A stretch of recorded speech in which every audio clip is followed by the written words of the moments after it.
Hello friends, अगर आप इस चैनल पर नए हैं तो चैनल को लाइक और सब्सक्राइब जरूर कर दें। आज की इस वीडियो में रीजनिंग के मोस्ट इम्पोर्टेंट क्वेश्चंस को हम बताएंगे, जो ये आपके आगामी सभी परीक्षाओं के लिए बहुत ही महत्वपूर्ण है। तो आइए हम लोग कुछ महत्वपूर्ण क्वेश्चन को बनाते हैं।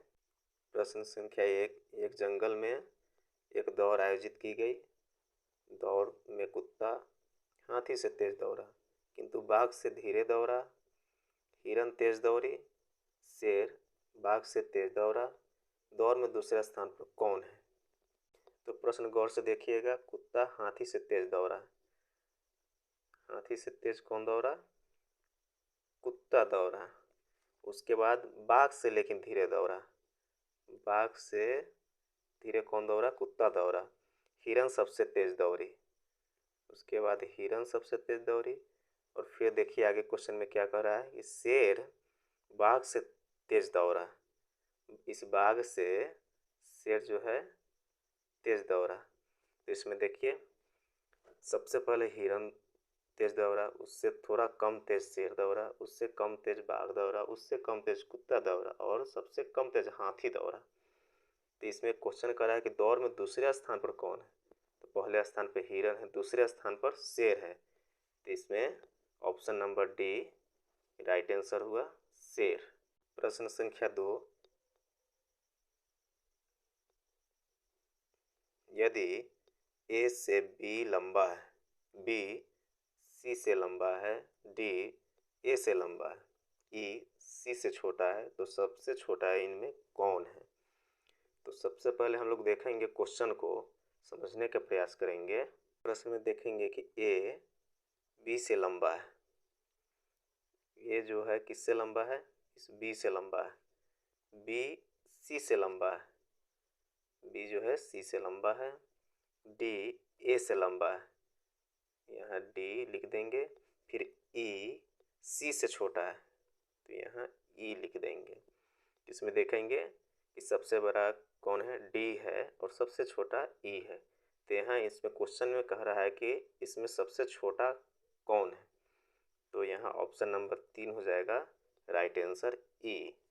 प्रश्न संख्या 3, दिए गए विकल्पों में से संबंधित शब्द, अक्षर, संख्या को चुनिए। प्रश्न है प्रतिरोध का संबंध ओम से है, तो विद्युत धारा का संबंध किससे होगा? तो इसमें ऑप्शन में है, ए में है फैराडे है, बी में है रेडियन है, सी में एम्पियर है, डी में वोल्ट है। तो इस क्वेश्चन को गौर से देखिएगा तो सभी चीज़ें समझ में आ जाएगी कि प्रतिरोध का एसआई मात्रक क्या होता है? ओम होता है। और विद्युत धारा का एसआई मात्रक क्या हो जाएगा? तो विद्युत धारा का एसआई मात्रक एम्पियर हो जाता है। तो इस ऑप्शन में देखेंगे कि ऑप्शन ए में फैराडे है, बी में रेडियन है, ऑप्शन सी में क्या है? एम्पियर है। तो इसका ऑप्शन सी राइट आंसर होगा। तो दोस्तों आप लोग को ये चीज़ बता देना चाहते हैं कि ये जो क्वेश्चन है पहले भी कई एक एग्ज़ाम में आए हैं और आगामी एग्ज़ामों में भी काफ़ी ये महत्वपूर्ण रहेगा। तो ऐसे क्वेश्चन को आप लोग हल करिएगा। प्रश्न संख्या 4, यदि इंग्लैंड को 1 2 3 4 5 2 6 से तथा फ्रांस को 7 8 5 2 9 1 से कूट सांकेतिक किया जाता है, तो ग्रीस को इसी कूट में कैसे लिखा जाएगा?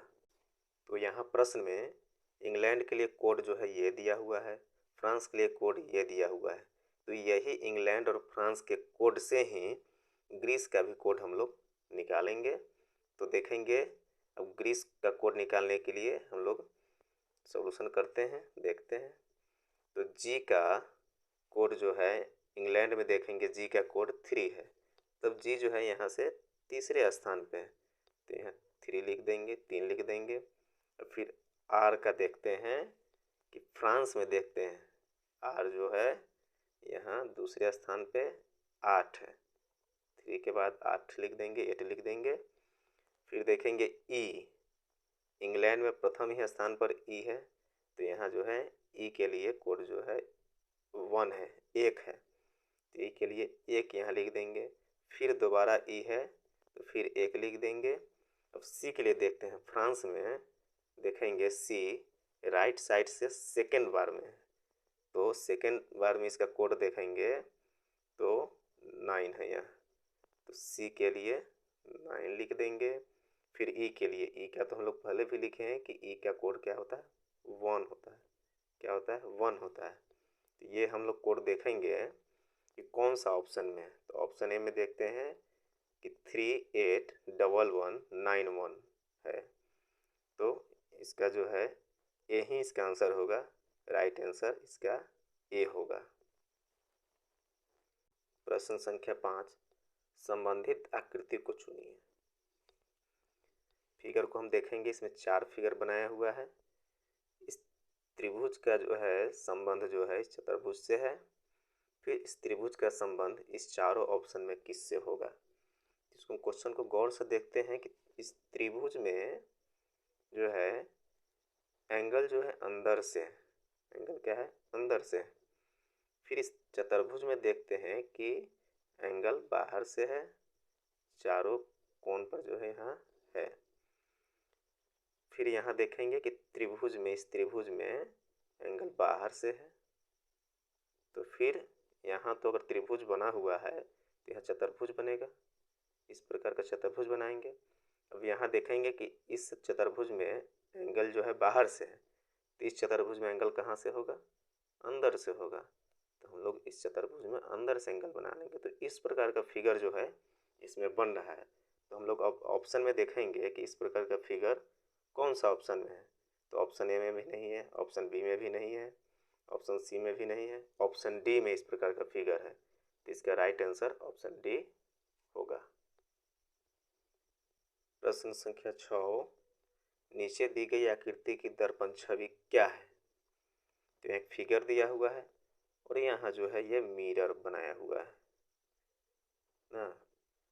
तो अब इसमें दर्पण छवि में किस प्रकार का, मिरर में किस प्रकार का इसमें इमेज बनता है, किस प्रकार के ये लेटर दिखाई देंगे, सो ज्ञात करना है।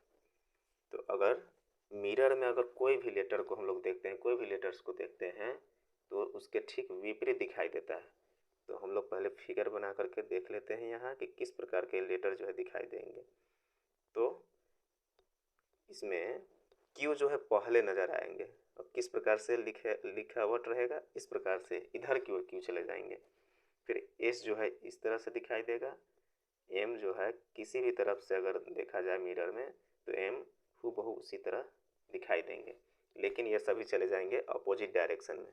तो इस प्रकार का जो है यहाँ फिगर बन रहा है, दर्पण में छवि बनेगा।